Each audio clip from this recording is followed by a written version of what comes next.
Please welcome Alice McCown, Publisher and Chief Revenue Officer at The Atlantic.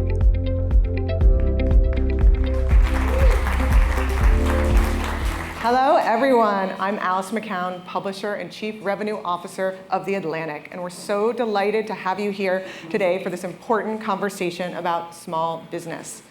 Small businesses power the American economy, making up 99.9% of all US companies and employing nearly half the private sector workforce.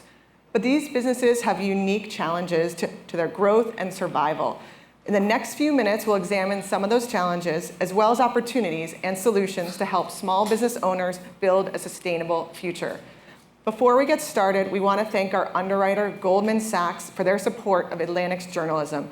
Please silence your cell phones, keep them handy. If you see something or hear something that captures your attention, we encourage you to share it with your social network. And please use the hashtag #TAF24. Now let's begin the afternoon's conversations.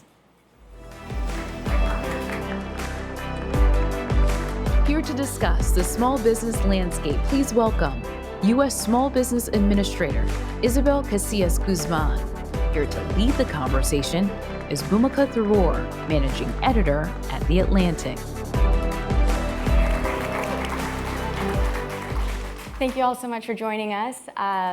Let's just jump right in, Administrator. Starting a business is difficult. It requires people to see the opportunity that's not apparent, believe in things that don't exist, reconcile and deal with failure and opportunity. What do you think the challenges are right now these days for small business owners in this country? Yes, well, it's a great honor to be here. Thank you so much for having me. To talk about my passion, which is small business. And right now in this economy that we've been able to recover historically from the COVID pandemic, we're seeing small businesses dive right in to drive this recovery because we have 19.4 million new business applications filed. That is 60% higher than historical averages. Before the pandemic, there wasn't business dynamism where you have a lot of new businesses who are the job creators overwhelmingly amongst all the small businesses. And so this is a strong time of optimism from that perspective of people with great ideas out there and the risk-taking and the optimism to jump in and start their business. And it's having grown up, both of us, in small business families, there are challenges every single day. And we've seen that from the pandemic. These businesses who have been around for the last few years have gone through enormous pressures from supply chain to workforce dynamics to inflationary pressures. And so, but to continue to see them drive forward, take advantage of the strong consumer spending that we continue to see, finally some drops in the inflation that is giving us some interest rate relief, so their cost of capital isn't high. I mean, they're just perseverant to find that American dream. And the SBA is all about helping small businesses achieve that American dream of business ownership. Right, and you've touched on a lot of things that I'm excited to dig into in this conversation. Let's start with this moment that we're all experiencing in this country of the small business boom. Mm-hmm. And to kind of set this stage, the statistic I have is that 99.9% of businesses in this country are small businesses, which means this is the backbone of our economy. And we're experiencing this boom with so much energy, I think, in this space. But a recent survey showed that small business confidence is down, and some say this is due to the inflation and interest rates. What are your thoughts on that, and what are ways that the Small Business Administration kind of helps small business leaders think about this? Yeah, and when we look at the SBA about small business confidence, we do look at all of the research studies. If you look at the multiple studies from U.S. Bank, Amex, Ernst & Young, who also poll, as well as NFIB, they're not all saying the same thing. Yeah. And so I would say that majority of them, though, is what we look at. Majority of them are saying that small businesses are optimistic about their individual plans for growth, that they see opportunities on the horizon. And so we try to look at the cumulative data, and not only that, but what's happening in the marketplace, because you and I know every single person that walks into a small business or calls a small business for an order, I mean, that person is so valuable. It's about the customers. And you need customers coming in your door with dollars to spend. And so the strong consumer spending that we're seeing out there, persistent, is really what can drive those businesses to feel confidence. And the historic investments in America under the Biden-Harris administration is what can give them confidence that we're investing in infrastructure, we're investing in manufacturing and supply chains, investing in a clean energy economy where we're going to see tons of the small business tradespeople implement those tax rebates and credits, installing the HVAC, et cetera. Right, right. And you talked about the pandemic earlier, so let's go back, and that was almost 5 years ago now. But what a moment for this country. It was devastating for so many businesses, and the Small Business Administration did a lot of work on the ground to help businesses understand what the opportunities are, ways to get funding, ways to kind of stay afloat during that moment. And I think about what small businesses had to contend with. Some of them were less digitally oriented during that time, less digitally fluent. Some of them didn't have robust accounting teams and financial teams to prepare paperwork to submit. So I think there was a lot of valuable lessons for business owners who were around during that time about how to kind of structure and prepare for maybe the next catastrophe, whatever that may be. I'm curious, especially as someone who's on the ground so much during the pandemic, what learnings occurred to you, or did you guys have as part of the SBA from that moment as you're also thinking about what the next kind of catastrophe might be? Mm-hmm. Well, it was very formative, and SBA not only helps small businesses start, grow, and build resilient businesses, but the resilient part is really key because we also step in alongside FEMA to help communities recover from disaster. Yeah. So we are meant in our DNA to think about recovery from massive disruption, and of course this was a big disruption. So from our perspective, we want to make sure that small businesses have the capital that they need to recover, affordable capital. And cost of capital is important. Access to capital is important. We want to make sure that they have the technical assistance and know-how. That's about networking and connectivity, because we saw in the early rounds of relief how if you had your banker or your CPA or lawyer on speed dial, you probably got that funding pretty quickly. Right. And so. Right.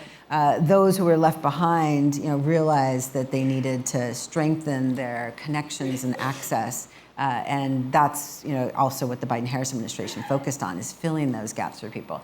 But just like stepping back really holistically, the SBA scaled from putting out and supporting about $50 billion a year to small businesses to $500 billion a year, basically. And this was a massive scale. We put out $1.2 trillion in total. In through 22, but really focusing on not only just the immediate recovery from PPP, but giving that sustainable strengthening of our small businesses so they could stay around. We need them. They are the competition. They're the backbone, but it's because they create jobs. They are the competition that helps stabilize our economy and give us globally competitive products to sell as well. And so. It is about recognizing that those historic gaps that have held back so many small businesses from those access points is really what limits our economy, and unlocking that potential through SBA in particular, and the great programs that we have that are, by the way, zero subsidy, so meaning it doesn't cost on the bottom line, they perform.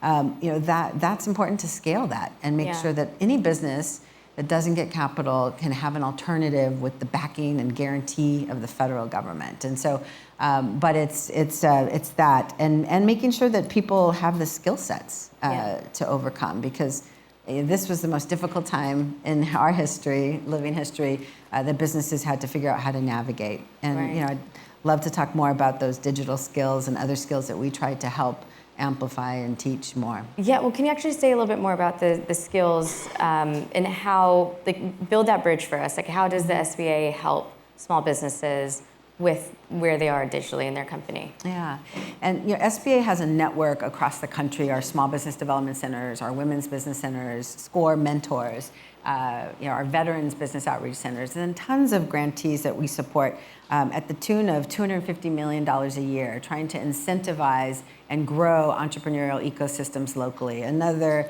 about $30 million in the innovative startup side. But these organizations are boots on the ground, really helping small businesses, entrepreneurs, innovative startups do everything from financial literacy, learning how to raise capital, to marketing, and that might includes digital e-commerce marketing as well, to trading, doing business with the government, you name it. And so we work through those as well as our field offices that are around the country, providing content and providing boot camps, providing cohort training models to really support our small businesses. And we reach about 1 million businesses a year out in the field through our districts and our resource partners. But we saw during the pandemic that small businesses said that the digital tools are what helped them survive the pandemic, and that we wanted to lean into that. That's an incredible moment where small businesses tend not to adopt technology at high rates, and that according to McKinsey and others leads to their less productivity rates or lower productivity rates.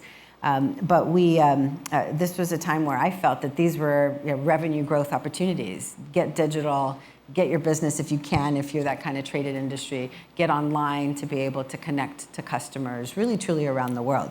And the consumer spending numbers that just came out showed continued strength, but oh my God, the digital e-commerce marketplace was like at least 3x. I don't remember the exact number higher. It's almost $1 trillion marketplace in the U.S., but $5.2 trillion globally if you do e-commerce. And so really making sure that small businesses adopted more technology for revenue growth and operational efficiency. Yeah, and we should talk about the new frontier of technology in a bit. I want to pivot slightly to talk about probably the opposite of a small business, which is Amazon, which my understanding, 60% of the businesses on Amazon are small and medium-sized businesses, which suggests, I think, quite strongly that Amazon needs small businesses for what it does. But it can be difficult to operate as a small business on Amazon. They make it, I think increasingly it's more expensive. There's more constraints put on small businesses. Are there ways that the Small Business Administration is able to help small businesses be competitive in a place that also very easily can open them up globally as well? Yeah, and I mean, these online vehicles, whether it's Amazon or Etsy or eBay, I mean, these, or your own Shopify, leveraging Shopify. I'm giving a bunch of brands. I'm trying not to be, I'm trying to be brand agnostic here, but we want small businesses to get online. And for many, Amazon offers, that long shelf, right? And, I've met with a lot of Amazon sellers. It is expensive, especially if you want to use their logistics. They're going to charge fees. If they build it into their model, that's when it works for them, right? When you plan for that and your pricing point works, it can be an incredible tool to grow and scale your business. I met, arguably one of the largest Black female food producers in the country who does gluten-free products, who couldn't get her stuff on any shelves. But she was on Amazon and she proved herself out and she got an SBA loan and she's grown her business dramatically. And so there's some opportunity on these platforms, whichever one, and however you do it. We want to train you up so that you can use any of those tools, whatever fits your business model. There are a lot of businesses that are being successful, and clearly, I've had this conversation with Lena Khan as well from the FTC. We want to have a level playing field for our small businesses. We want to make sure that private regulations, in essence, as the FTC calls them, don't crowd out small businesses or make it difficult. Right. So of course the SBA always thinks of that through our national ombudsman, but it's also about getting digital, starting your sales, get into multiple countries. Yeah, that's fascinating. It feels like emerging area in the small business world is around influencers, content creators, and they have really kind of jumped into the digital economy with a lot of enthusiasm. I'm curious if you've noticed any trends there in your world or what you're seeing in that space. Mm-hmm. Yeah, well, we talked about young entrepreneurs earlier too. Yeah. But yes, they're launching their brands, they're monetizing their presence online and creating products underneath their brands quickly. But I do think that every small business owner who's trying to sell to the public writ large like that, is trying to be their own mini influencer, and you kind of have to be to learn the skill sets, and that's what we launched the Small Business Digital Alliance for at SBA, to try to team up with the large corporates or medium or whoever is willing to offer some free tools, free education, free resources to our small businesses so that they can get digital. And so whether you're figuring out how to grow with some of these large platforms or create your own, we want to make sure that you know how to do that, including getting on social media and increasing your following, because it's a marketplace for you to do some free advertising if you can figure out a good catch for your authentic self. Yeah. And I do hear a lot of the influencers just pushing that to our small businesses. It's being your authentic self and getting out there. Which seems to resonate, I think, with audiences very well. One thing, we were talking about this earlier, your kind of scope of area that you work with is the entire country, which is big, and that has to factor in different, obviously geographies, different types of businesses, different cultures, communities, and someone who grew up in a home, my mother's a small business owner of over 25 years and is here today.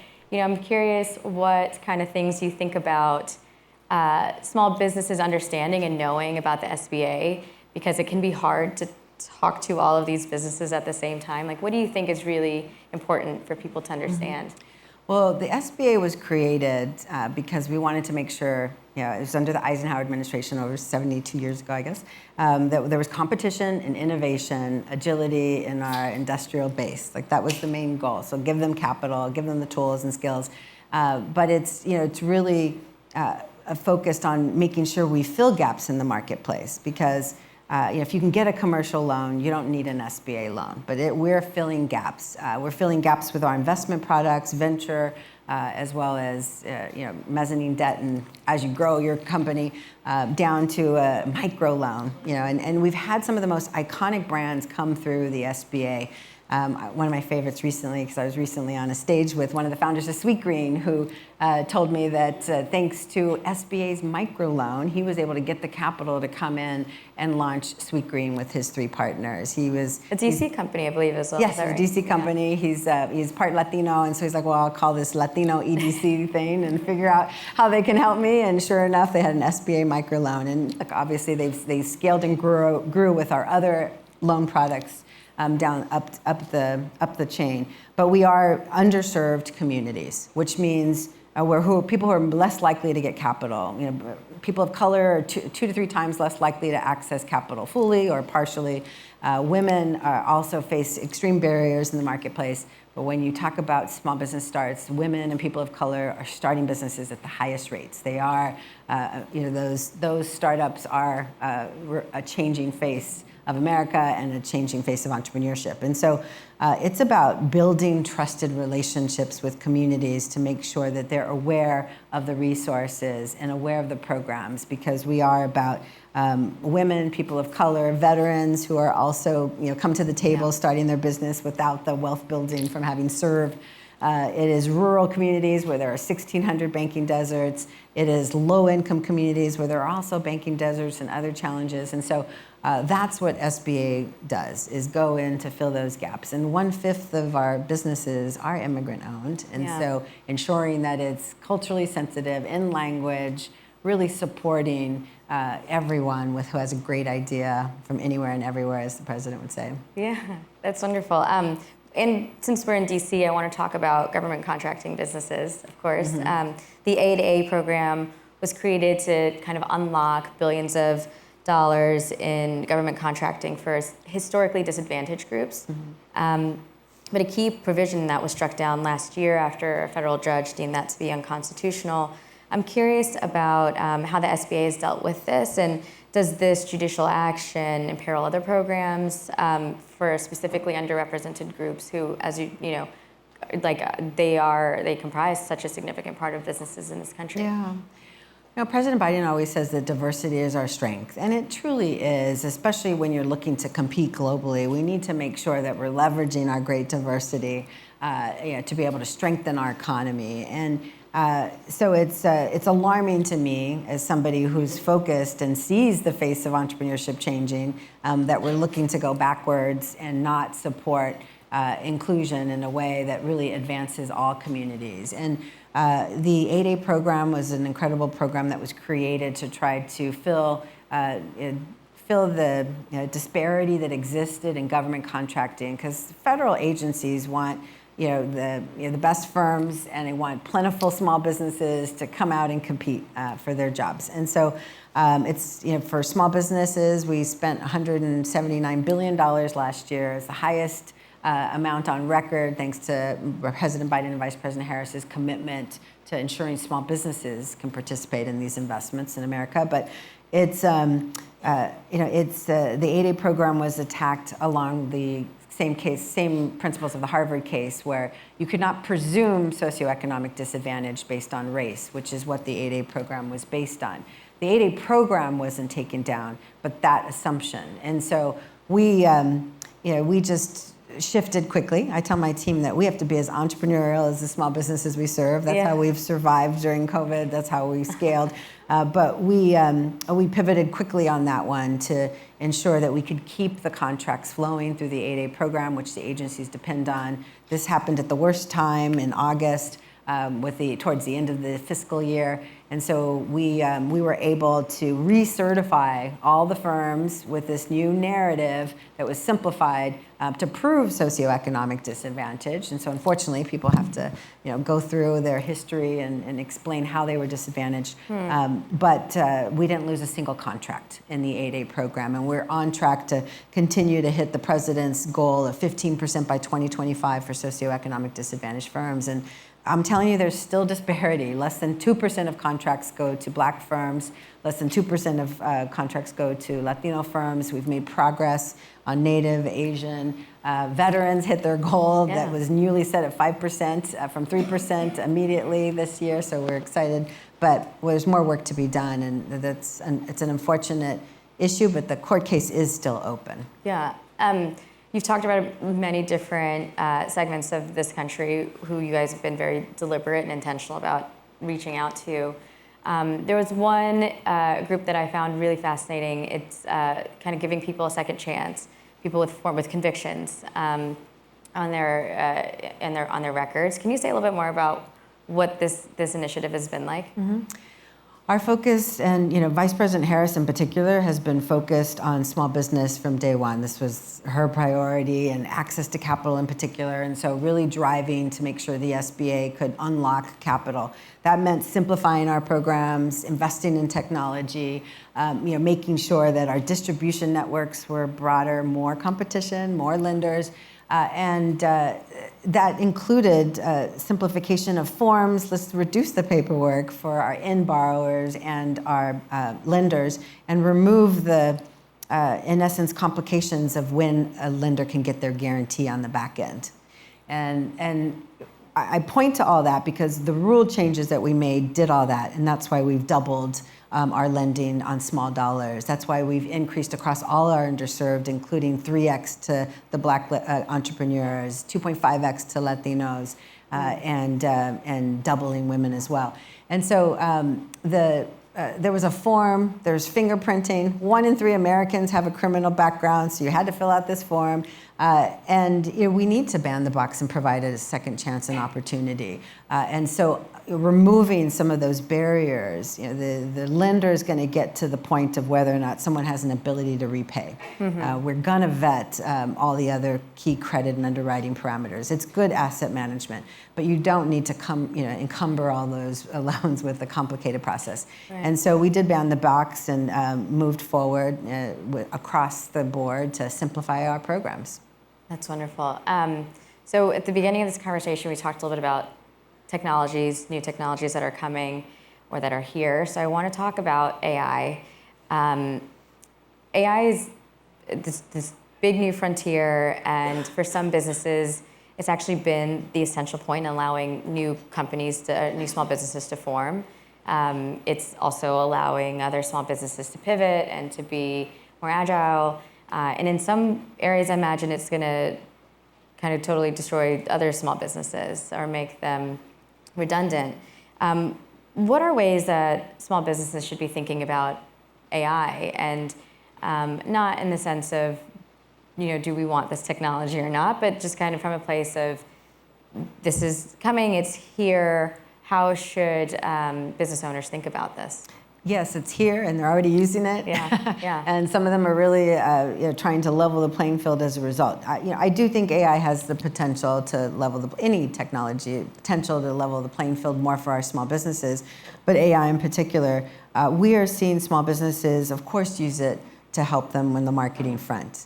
Do that first draft of whatever email campaign or anything else that you're doing, help you with the website design, everything else from a marketing perspective. But it's beyond that. It's also their operational efficiencies, their ability to expand into markets by having chatbots on customer service so that they can sell their products maybe into a marketplace with a different time zone and not have to worry as much about the workforce. So, truly, they are getting creative quickly in adopting these tools, and that's why we also have that Small Business Digital Alliance, where there are free tools and resources about AI. And we are internally trying to ensure that we also leverage it to help simplify things for small businesses. But we encourage small business owners to explore the opportunities to improve their efficiencies, improve their revenue growth by leveraging AI. And clearly, the Biden-Harris administration has focused on leveraging this historic and amazing technology, but responsibly. And SBA's role in it is ensuring that small business innovators can be a part of the process as well. And for those innovators, in AI, the competition is fierce, and they need massive computational power and ability to access data. And we want to make sure that they are resourced and can compete. And that's what our innovation programs are for. Our America's Seed Fund, incredible grants that go to our small businesses. And many AI companies are using that today. Technology can, as you say, help level the playing field, but it can also kind of increase the disparities that we already see. Do you have concerns about what AI might do for some of the smaller, more nimble companies, small businesses compared to the larger behemoths? Of course. I think that rolling out AI tools responsibly is something that we've tried to focus on in the Biden-Harris administration. And for small business owners, they're just starting to use it via chatbots and data analysis and these great tools that they can use. Obviously, that's just the front end. There's clearly a lot more development that's happening that's going to transform their lives and how they operate their business. And we'll continue to track it and lean in through our partners on the ground, as well as, of course, to the federal agencies that are focused on this. Yeah, and can you say, something that's been important to the Small Business Administration is innovation, like supporting and encouraging innovation, startups. I understand you guys have accelerators that you lead across the country. Can you say a little bit more about what that looks like? Yeah. We've invested over the years in growth accelerators and clusters to try to help seed entrepreneurial ecosystems in communities that have been underserved. So off the coasts and in communities around the country, whether that's ag tech in North Dakota or some incredible water technology down in Mississippi, where we're really trying to seed that funding so that entrepreneurs can be attracted everywhere. And obviously a lot goes into the ecosystem. You need the research institutions, you need the entrepreneurs, you need the capital that's there. But we want to do our part to help ensure that those entrepreneurs, because innovation's happening everywhere, can connect. And it's little things like and it could be existing businesses as well. There's a Portland second generation waste hauling company that has been focusing instead on sustainability. And the two sons invented a technology that they got an EPA grant from, America's Seed Fund, to be able to better measure construction waste for recyclability, sustainability. And this is this is a new invention that they're trying to roll out, and using the SBA's programs to be able to better support their commercialization of this product and protection of the product too globally. Oh, yeah. So this is it's existing businesses. There's another one in Nevada that's a salt company that figured out a cleaner way to to help in the construction industry, as an example, with porta potties in the winter. You winterize it with chemicals. They found an alternative. Oh. So there's just some great things that existing businesses, as well as these young technology and science-based startups are doing, and we want to make sure in the Biden-Harris administration we're funding them. We're just leveraging the strength around the country. That's fascinating. That is very innovative, and it takes you out of the traditional, what we all think of, the new startup era of innovation. So those are great examples. I'm curious, so in August, the SBA signed an agreement with India to promote small businesses internationally to help with global outreach.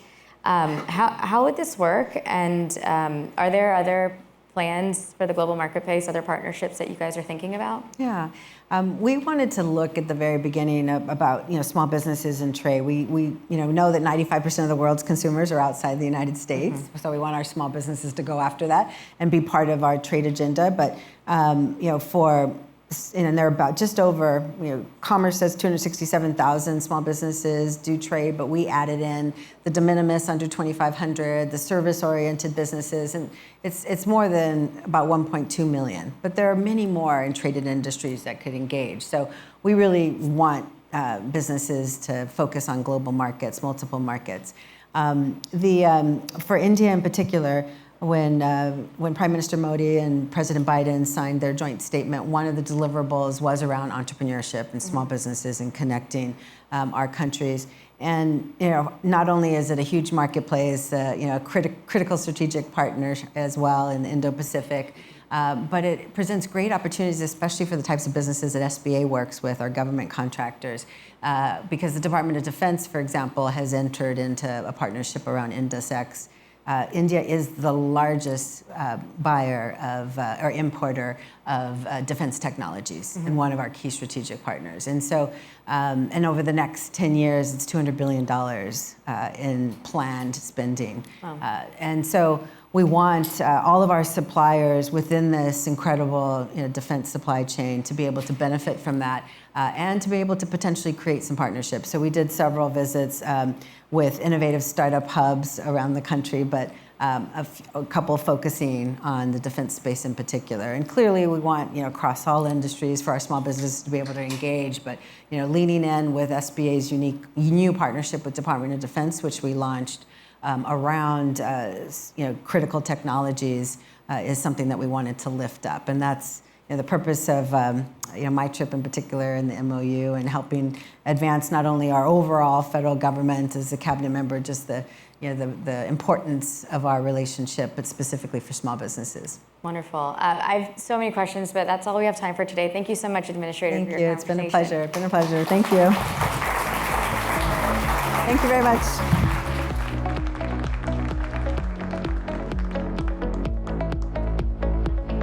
For a conversation produced by our underwriter, Goldman Sachs, here to discuss fueling small business growth, unlocking potential through capital.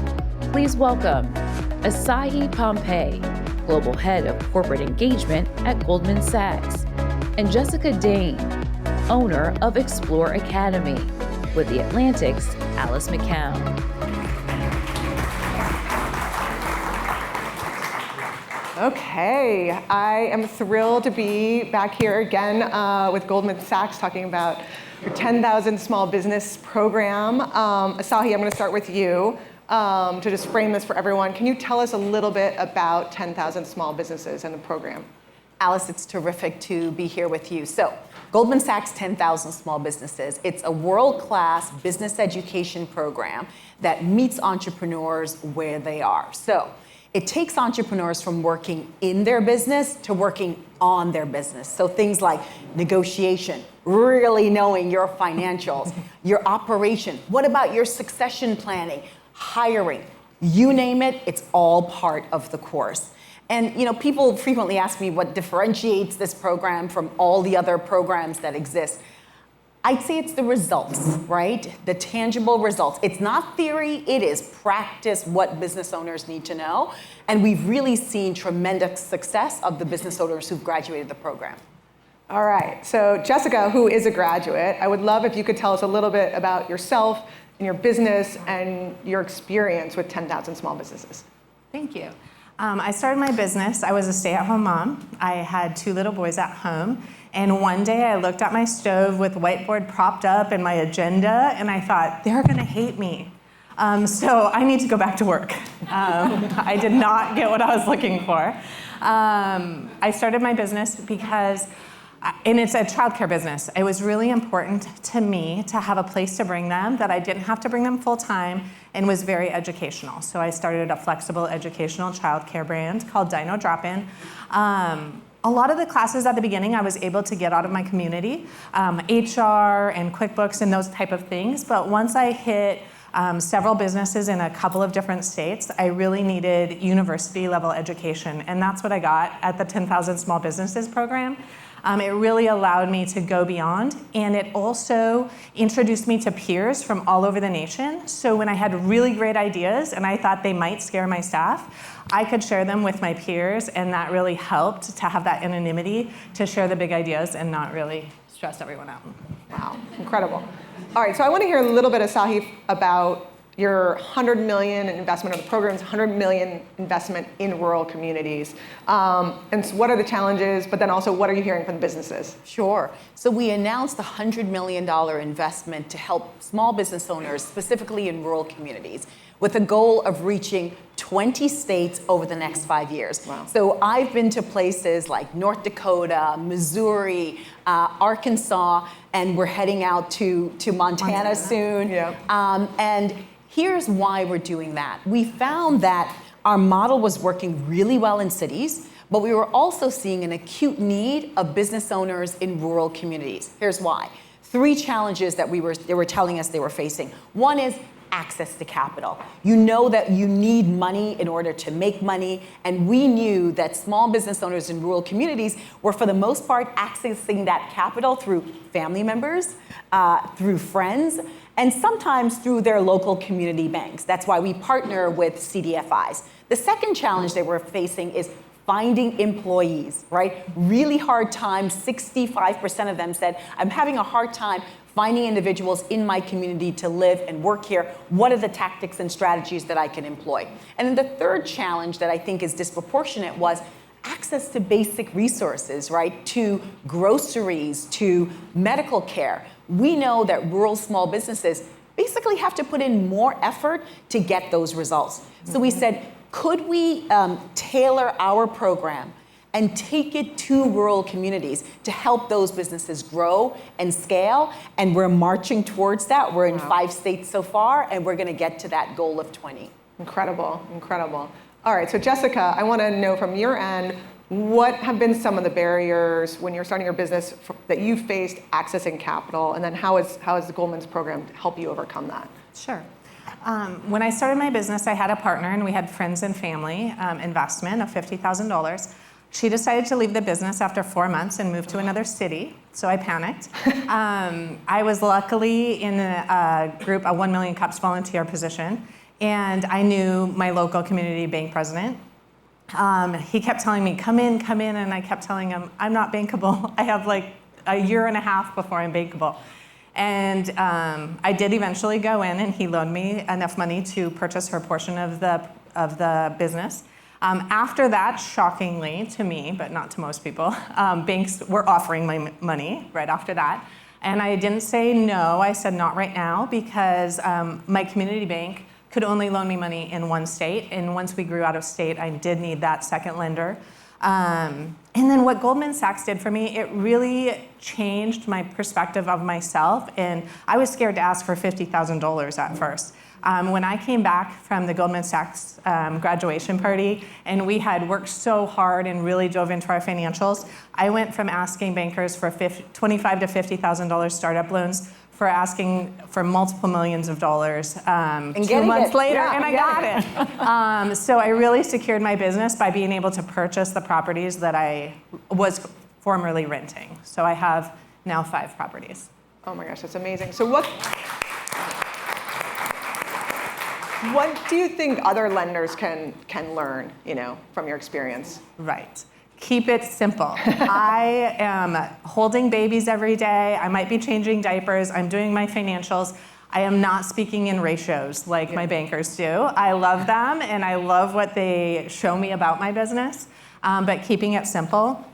Secondly, it's really important to know that even though I might not know the ratios they're talking about, I know where every dollar comes from and where every dollar is going. I know my financials very well because that's how I sleep at night. And the last point is, as small business owners, and especially local small business owners, we're a great risk. If I default on my loan, my children's school goes away, my home might go away, and most importantly, I need to be able to go to the football game on Friday night, and I don't want to be dodging my banker, so I'm going to pay my bills. Okay, Asahi, what is, if you can share a little bit, the 10,000 Small Business Playbook for small business owners like Jessica, and navigating the workforce, capital challenges that we're seeing specifically in childcare space, but other industries too? Sure. I would say there's a 3-part playbook, and Jessica exemplifies all of them. The first one is really know your financials. If there's anything I hear time and time again from talking with business owners is, I'm kind of scared of the numbers, of really delving into it. And so we say get past that apprehension, because it's going to keep you from borrowing, keep you from scaling your business. So knowing the numbers, part 1 of the playbook. Part 2 of the playbook, treat your employees like owners. Explain to them the why, where we're looking to go. You want their buy-in to help you achieve that goal. And when Jessica explains the why of why we're doing this, her employees will come along with her. And the last thing I'd say is, establish this, what I like to call a success squad, which is your group of other business owners that you call when you say, I'm thinking about launching this new product, I'm thinking about opening this new facility, what do you think? They're gonna give you the richest feedback, and they really want to see you succeed, and they're invested in that success. So that's part of the 3-part playbook.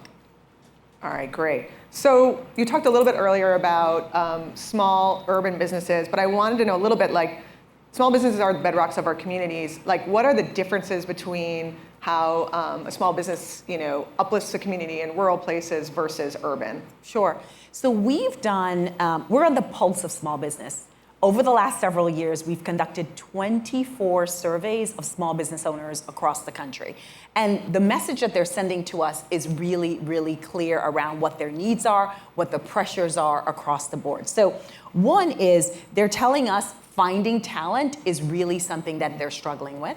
They're telling us, obviously, the themes around accessing capital. They're also telling us that they need greater investment across the board, and they're ready to grow, they're ready to scale. And so I think those are some of the things that we're hearing from our business owners. Interesting. All right, Jessica, this last one's for you. I'd love for you to talk a little bit more about what's in store for Explore Academy, and how has 10,000 Small Businesses really positioned you for future success? Yes. So the thing we launched this fall is our business partnerships, and this is a way I'm reaching out into our communities to show small businesses that they can add childcare to their benefits portfolio. So there's a lot of government programs that people don't know about. And 10,000 Small Businesses, we're known for doing business with each other. Yeah. So that's one way that I can empower or embody that attitude. We have a franchise that was established in 2020, so we're really going into new communities and showing them how we have empowered our workforce. It's so important. My employees are the most important thing, especially in childcare. You have to know that you can trust them, that they're doing the right thing every moment of every day, and they're building those relationships with your customers. So really showing them what 10,000 Small Businesses did for me is it really helped me to see myself differently in my community and in the nation as a whole, and really see that childcare is the backbone that allows our workers to work, and showing that to my staff helps them to be excited every day, even when the days get long and hard with babies. Jessica, you've just exemplified one of the key things, which is the commitment to community and the impact of these businesses on their community. Yeah. Rural small business owners are more likely to volunteer in their community, to be community leaders, and to really see their business as part of the overall community well-being. We see that more in rural communities. Yeah, incredible. All right, great, and that's it. Thank you guys so much. Thrilled to be here.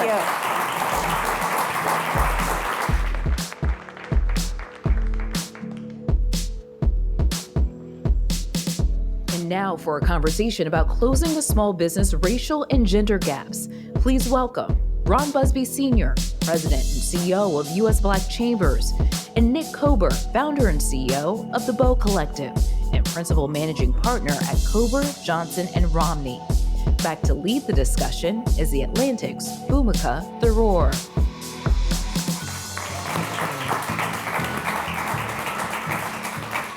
Hi, thank you so much for joining us. So much to talk about, so let's jump right in. Ron, you've said before that the biggest challenge for Black-owned businesses is access to capital. Can you talk a little bit about that? Why is it so difficult for Black businesses to get access to capital, and what does that mean, I think, in terms of what it means for a Black business to be successful? If you ask any small business owner in America what their number one concern is, they will say access to capital. But when you talk to a Black business owner, they will say number one, number two, and number three concerns is affordable, available, and accessible capital. I heard you just earlier talking to the Administrator Guzman about what happened during COVID. And the Black business community lost 41% of all of our businesses between the months of February and April of 2020. That represents 442,000 Black firms that had to close their door. And when we surveyed, many of them said it had nothing to do with, a lot of people said it was business acumen, that Black business owners didn't have the infrastructure, didn't have, or were in the wrong businesses. And that's totally false. What we found is we didn't have relationships. We didn't have many CDFIs in our communities. They told us, hey, go find a CDFI in your community and get your PPP loan. Well, a lot of our businesses had never heard of a CDFI. We didn't have a CDFI in our community. We did a research project with Rutgers University in 2017. We took a Black business owner and a white business owner, same credit score, same business plan, going to the same bank. Black business owner owned his home, was a college educated, was married with children, and had been in business before. We took a white business owner that was an apartment rental, high school graduate, single, and had never been in business before. They were going to the same bank asking for $100,000. And after several weeks of going back and forth for the Black-owned business, asking for several documents, he received $40,000 and left excited about getting that $40,000. That white business owner, same business plan, same credit score, got the $100,000, and they both left trying to now go into business. We as advocates know that the majority of businesses fail within the first few years. Mm-hmm. And it has nothing to do with their acumen or how hard they worked. They never had enough capital going into the business for the first opportunity that comes or the first challenge. They're forced to either go out of business or make a tough decision. Secondly, when the business owner does get that loan from a Black business community, we have found that we pay twice the interest rates. Right. We get half the money that we need and pay twice the rate for those same dollars. And so it makes it very difficult. You've heard a lot of the statistics about Black businesses growing at a historic rate. And yes, we are opening them up, but we are financially investing in those firms out of our savings, out of equity in our homes. And many of them are so small that they're not mom and pop. They're mom or pop. They're sole proprietors trying to determine how to get into this opportunity of being a business owner for themselves. But access to capital is an opportunity as well as a challenge. That's right. And it means that for Black businesses to be successful, they have to surpass a much higher threshold because of the obstacles that are there. Nick, I want to speak with you. There's an overwhelming, I think, reality, which is a sad reality, that Black women, business owners specifically, are left out of conversations when it comes to capital, but also contracts, funding, private equity funding. I think fewer than 2% of women-owned. Less than zero. Sorry? It's less than zero. Yeah, less than zero. 0.02%. Yeah, 0.02% receive private equity financing to grow their businesses. Why is that the case? And then I'd love to hear a little about the work that the Bow Collective is doing to help create more of a level playing field. So thank you for that question. I want to start with the end first because I'm a perpetual optimist. I have been an entrepreneur, and I always start with a story. I have been an entrepreneur, serial entrepreneur for 2 decades, over 2 decades. My first stint in business was through an SBA loan. I was able to get a 504 loan, and I was able to purchase my property, and I was able to get a 7A loan to start with capital. That's very atypical, particularly for a woman of my demographic, right? But I learned so much boots on the ground. I was got so many resources. And so I do think that there are opportunities. What the Bow Collective does, and Ron is absolutely correct about statistics in general, but after I stopped my first business, I went into consultancy, and I've done that for a decade. I really was boots on the ground helping to scale entrepreneurs, all right? So taking them from a solopreneur to doing 1 FTE. There are 90% of all small businesses are solopreneurs. So if you do 1 hire, that puts you in the top 10%. You fast forward to 2 years ago, because I had such unique relationships within the small business community, really helping scale businesses, I happened to look around and I knew the top 1%. These are businesses that are over $1 million. And my thought process, because I had worked with the SBA, I was appointed to the National Women's Business Council, and what I learned was, this network, could we do a little study? If I could bring, 50 of my friends that had scaled their businesses, what could we learn? And that first year, it was breathtaking. It was a room about this size. They had never seen each other, right? They were from all around the country, but they thought that they were a unicorn until they saw one another. And they created a network. And then they started doing business together, right? So taking those $1 million businesses, doing joint ventures, doing best practices.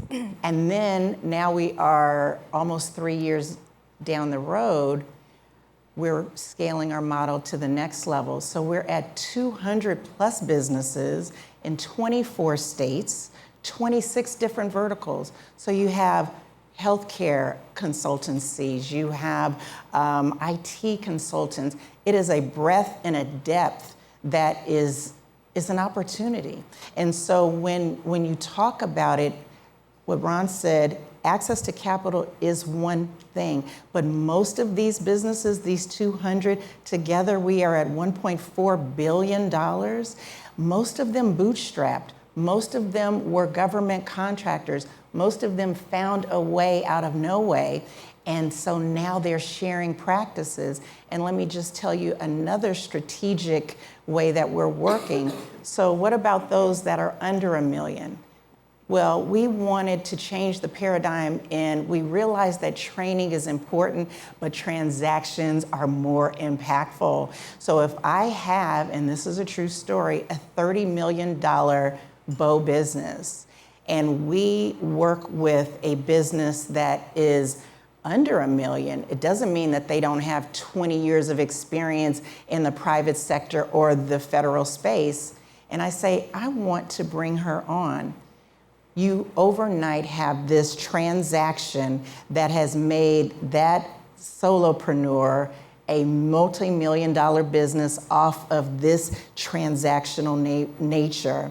And I hope that this is a silver lining in the amazing ecosystem of small business. But I will tell you, I am deeply transactional, I'm deeply strategic, and so I don't want you to train me to death. I don't want to talk about what we don't have. Let's talk about what we can do together. And we've come up with this term, it's collective capitalism. It's capitalism at its finest when we stop competing for smaller and going after bigger together. That's great. And the excuse me, the community aspect of what you're talking about is sorry, I just tickle my throat, is I think essential to what you're, to the work that you're doing. Ron, excuse me, historically, there hasn't been a certification program for Black businesses. Why is this important? And can you talk to me a little bit about the Buy Black program? Yeah, historically, and we're in Washington, D.C., most of the programs that are created to support minority, small, women-owned businesses are created under the diversity platform. They're created under the minority platform. And I say, I'm not a minority. I was a Black man yesterday. I was a Black man this morning, and God willing, I'll be a Black man tomorrow. But yet the programs that are created under the auspices of minority programs. Before President Biden was elected, we had conversations with him, and we said we were looking for three things from any policy that was being created in Washington: intentionality, transparency, and accountability. We invited him to come to Tulsa, Oklahoma, the birthplace of what we know as our Black Wall Street. And for the first time in this country's history, we heard the disaggregated spend of the United States. We know that this country spends roughly $960 billion annually on products and services.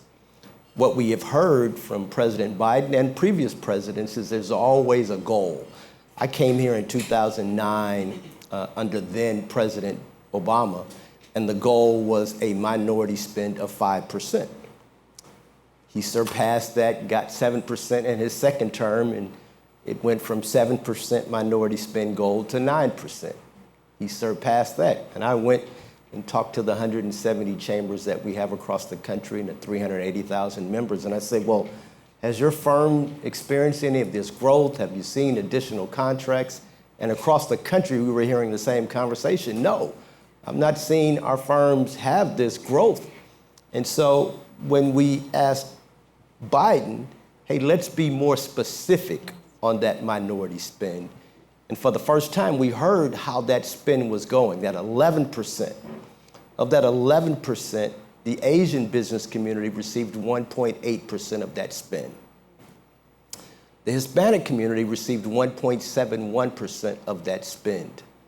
And Black firms, although we had the largest number of businesses that were certified and registered to do business, and that's both Black men and women. Correct. But you can't say this is just a Black men issue. This is all Black people, left-handed people, veterans, everybody that was Black.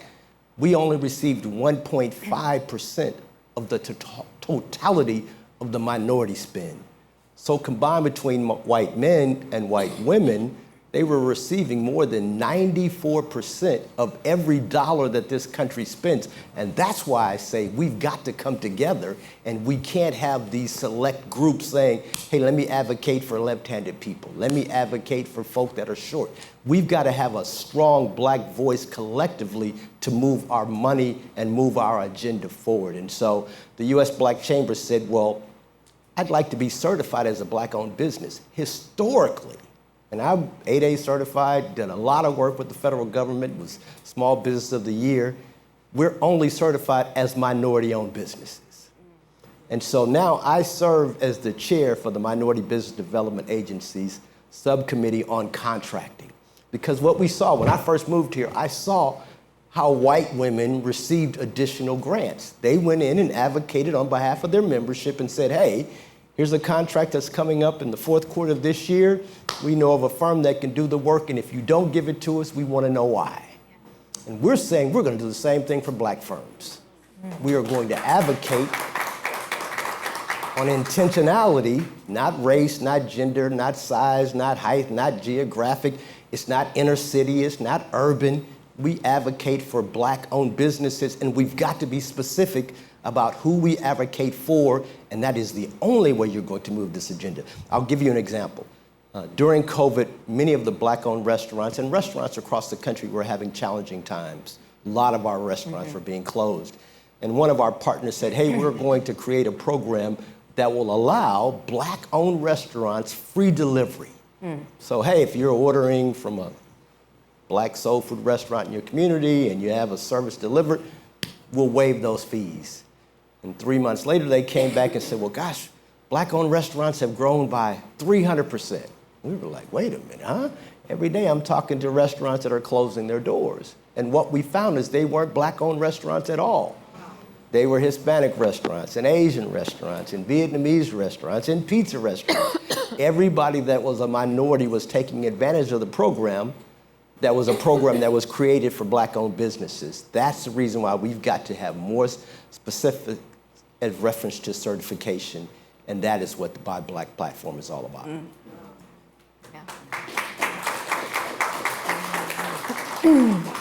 Nick, you said that we need to transform the conversation. You want me to read the questions for you? Sorry.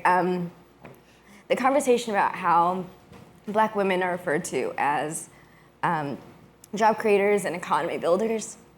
Sorry. What do you mean by that? Go ahead. We got time. Mm-hmm. Thank you. What do you mean by that? Say it one more time. Sorry, to reframe the conversation about how Black women business owners are Job creators and economy builders. and economy builders.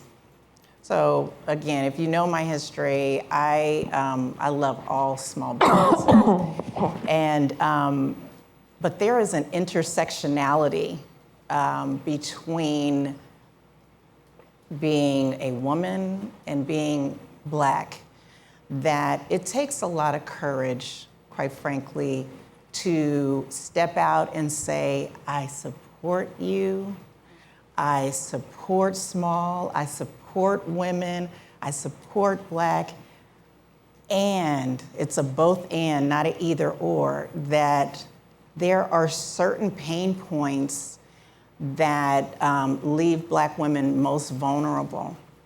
And so, you know, Ron and I had a very candid conversation. Why the need for another organization?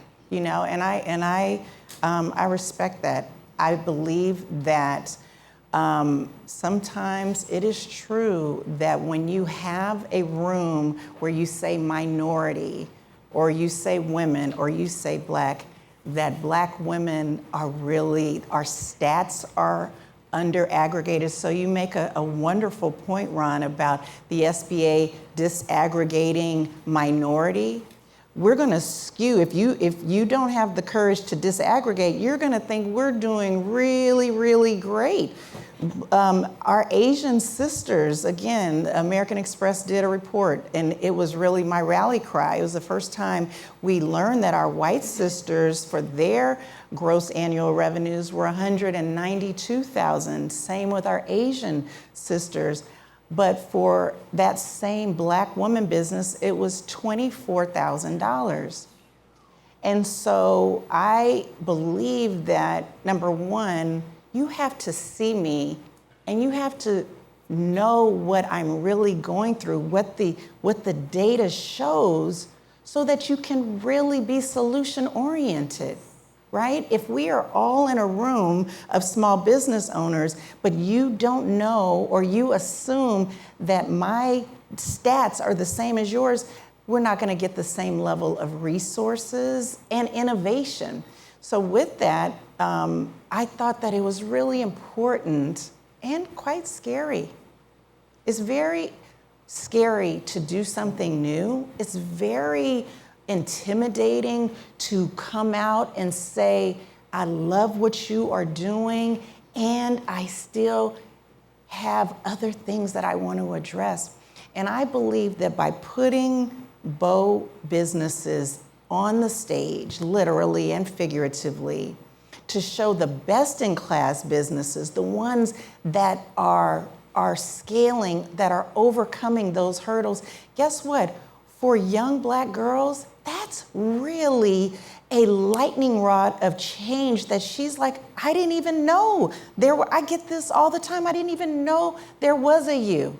I didn't even know that there, and I used to own a hair salon, so this is no disrespect, but the framing of the narrative that all Black women businesses are 24,000 or below, that we're all hairdressers, that we're all solopreneurs, it is really important for you all to see me. It is really important for you all to know that we exist. My husband and I, we have a real estate development firm. We develop city blocks across the nation. We have a pipeline of $2.5 billion. If I did not tell you that stat, if you didn't see me on this stage, you would not know I exist or my stories exist. And so Bo exists for representation and opportunity, because if you now see me as a job creator, not only a job creator, a community creator. So I'm creating communities of jobs. I have subs. I'm making sure that teachers in Suitland, Maryland can walk across the street to their new townhome and 2 years later have $100,000 in equity. If I don't tell you, who's going to tell you? If I don't sit here and share and believe that my stories have value, then someone else is going to say that we don't create jobs, that Black women do not deserve to be invested in by investment firms. So I think it's the both and. It is accurate that we are out here trailblazing, and it is accurate that when you see that we're job creators, not just Black jobs or white jobs, we are in rural America, we are in urban America, we are in Tennessee, we are in Tallahassee, Florida.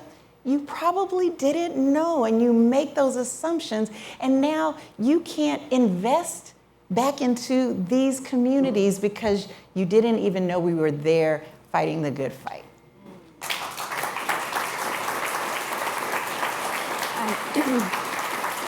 We've seen recently by certain segments in this country some backlash to DEI, and I'm curious what that means in the outlook for small Black businesses. I am assuming that question is for me. Yes, Ron. There was a report that just came out last Friday from the Congressional Black Caucus where they sent a report survey to Fortune 500 companies just reaffirming their commitments to DE&I. And about 20%, or roughly 200 of those businesses responded. And the overwhelming response was, yes, we still support DE&I. But there's also that other 300 that did not respond, and we don't know where they really fall out. I use this saying often. It's not about diversity and inclusion. It's not. It's not about DE&I. It's not. It's about you and I. They're not attacking the general minority community. They're not attacking Asian women. They're not attacking veterans. They're not attacking many of the communities that call themselves diverse. It is really Black and brown communities. And so I say it's about you and I that they're going after, and not this whole conversation about diversity and inclusion. And what's really alarming is that they're using the same playbook that Black advocates created historically. I had the opportunity to work under Reverend Jesse Jackson for a couple years when I first started this organization as a mentor. And I remember watching a video from Dr. King, and Reverend Jackson was on the stage, and Dr. King said, "Jesse, what's the name of that bread company?" And Jesse said, "Wonder Bread." He said, "We ain't buying Wonder Bread no more." "What's the name of that cola company?" And he said, "PepsiCo." He said, "We're not buying PepsiCo anymore." That was a Black perspective of how we were going to use our economic and wealth to be able to make inroads in reference to advocacy. Now you find white communities saying, "Hey, Harley Davidson, I hear that you got Black motorcycle riders that call themselves, this group. We don't like that because we have seen you guys advertising to them." John Deere is saying, "Hey, we are hearing that you have this diversity program that allows Black farmers discounts, and you have these hiring practices for minority employees. We don't like that." And you've had a couple of individuals write emails and take a few letters and send that to the board of directors and say, hey, if you don't change this, we're going to stop supporting you. That's been historically what minority communities have done to be able to get our voices heard. And now it's being used to harm us, to keep us out of the opportunities that were for years placed upon us. 60 years ago, we had the Civil Rights Act. And it was the 60-year anniversary just a couple of months ago, and they had a White House event for the 60-year anniversary of civil rights. And I went, and I walked in the room and literally felt I was in the wrong room because it was all white women. White women have hijacked the whole civil rights conversation, and it's now about, you know, I was a flight attendant, and when they called me, I was a stewardess, and I couldn't wear my dress, and I couldn't wear my hair this way, I couldn't be married, and I'm thinking, that's not what we got lynched for. That's not what we protested in March. We were really trying to save America, America's democracy, and everyone's ability to be able to have a safe and secure lifestyle. But yet now that conversation is now eroding to different groups are taking the Civil Rights Act, taking diversity and inclusion, and flipping it on its head to be able to hold back the communities and the people that were suffering the most to now figure out how they can use it to benefit their best interest. And so I'm saying diversity and inclusion is now saying, okay, well, we've got a lot of companies that are still going to support us, but they say, but you got to change it some. Right. And I'm saying I'm not playing that game. We're not going to code switch because you got a customer that is unhappy, because we're the biggest consumers that America knows. Correct. We are very loyal customers. And so when we say, hey, we're no longer going to support Morrison Coors because Morrison Coors said they don't want our business, we're saying, fine, we can switch to Budweiser. You know, there are brands that are out there that appreciate black consumers, black dollars, black contractors, and we've got to make diligent decisions in reference to accountability, transparency, and intentionality of where we're spending our money and resources as well. Mm-hmm. I appreciate that. Thank you. I want to open up the floor to the audience for other questions. I don't know if there are any immediately. We have some mic runners here, and if you can just introduce yourself at the top of the question, that'd be great. Great here. Thank you both for your impactful words. My name is Ashton Brown. I'm a junior economics major at Howard University. HU, you know.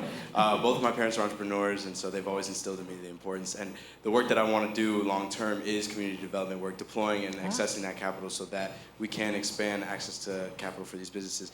My question is, how do you take in strides of a collaborative approach and collaborating across demographics? Mr. Busby, I've heard a lot of your comments, and I'm very interested and I align with a lot of what you're thinking is, but at the same time, how do we allow ourselves open to collaboration with other groups that for mutual benefit in that way? Thank you both.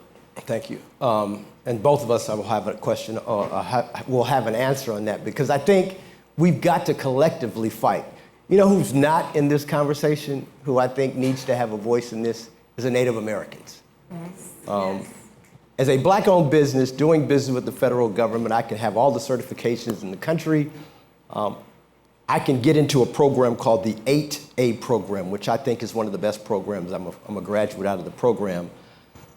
But as a black-owned business, I can go and find an opportunity, and the largest opportunity I can bring to the SBA is $4 million, which is nothing to sneeze at.